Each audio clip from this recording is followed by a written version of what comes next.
As a point of interest, many experienced traders set the length of the initial balance based on their trading style.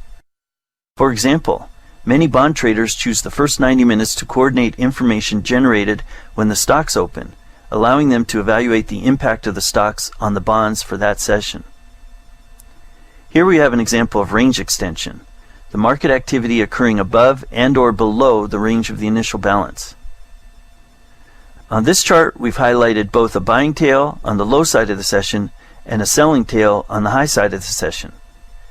Tails, as they are commonly referred to, basically occur when the market attempts to go in one direction but is quickly rejected due to a lack of conviction or interest in continuing that directional move. Another term frequently used to designate a tail is excess. Excess is one of the two most important factors focused on by traders who use the market profile. The other is balance, which I'll cover shortly. Most traders who use the market profile look at TPOs to determine the value area and point of control, shown here with number 1. Likewise, there are a lot of traders who configure their profiles using contract volume as the basis for determining the value area and point of control. That's shown in number 2 here. We're not here to tell you which way you should configure your profiles, but just to show that these options exist. Now, this is a merge profile, which is nothing more than the result of combining several individual profiles into one, based on defined start and stop dates. Merge profiles are commonly used to determine areas of acceptance and/or rejection over a designated period of time. This is a cumulative profile, which is similar to a merge profile in that it's bounded by defined start and stop dates, and it's also used to determine areas of acceptance and/or rejection over a designated period of time. According to many market profile educators, there are 6 to 7 basic types of sessions, ranging from a normal or balanced session to a multi-distribution trend session. Here are 4. Number 1 is an example of a trend session. Number 2 is what's called a normal variation session, and it's characterized by features such as a narrow initial balance followed by two-way auction. Number 3 is a non-trend session due to its lack of directional conviction, and example number 4 is a multi-distribution trend, primarily characterized by 2 or more distinct distributions separated by single prints, which, by the way, are another form of excess. Another benefit of the market profile is its ability to provide displays of several types of opening price-to-value relationships.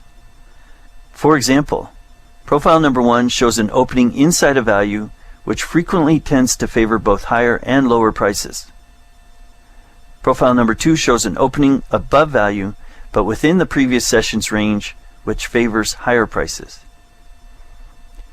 And profile number 3 shows an opening below value and outside of range, favoring lower prices. Earlier we said excess is one of the 2 most important factors that traders who use the market profile monitor and use in their evaluation of market activity. Well, the other is balance, which is the state of the market when it's primarily seeking more information before it makes its next directional move.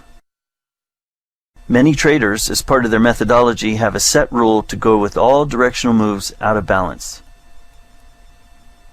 On this chart, we see 4 sessions, with each one's range inside the previous session's range.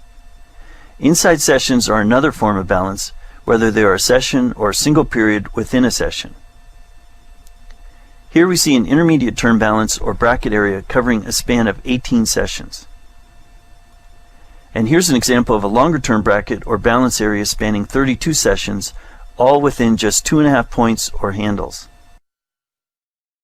On this chart, we see both balance between the yellow lines and imbalance between the green lines. As we said before, balance is a very important factor for many traders who use the market profile. A trader's proficiency in the interpretation of balance comes from an understanding of balance itself and the potential ramifications of it in everything from an inside bar to a long-term balance or bracket area. We believe that once you become proficient in using the market profile to interpret the market's auction process, you'll gain an edge in determining higher probability locations and times to enter, make adjustments to, and exit positions. Learning to use the market profile proficiently in your trading takes time. You can buy software and learn it on your own, or utilize some or all of the resources available. At this time, we wish to acknowledge the CBOT, CME, Peter Stottlemyre, Jim Dalton, Dan Gramza, Futures Trader 71, and all the other educators, authors, and software providers who have made the market profile the charting style of choice for so many traders. For links to market profile educators, publications, and software providers, please visit our website at www.windowtrader.com, where you'll find not only links to these resources but also additional information to support your trading.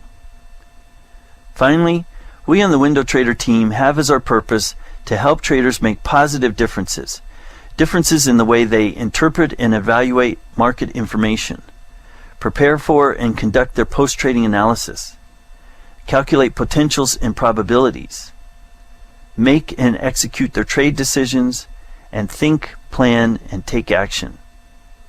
As a team, we fulfill our purpose in 3 ways. First, by developing Window Trader Blue, the market profile-based software that supports traders in their market understanding and trade execution. Second, by helping subscribers capitalize on Window Trader Blue's ability to fit them, their trading style, methodology, and time frame. And third, by providing relevant and usable information in a number of formats. Again, don't forget to contact us if you have any questions, and thank you for joining us for this presentation. We wish you continued success in your trading.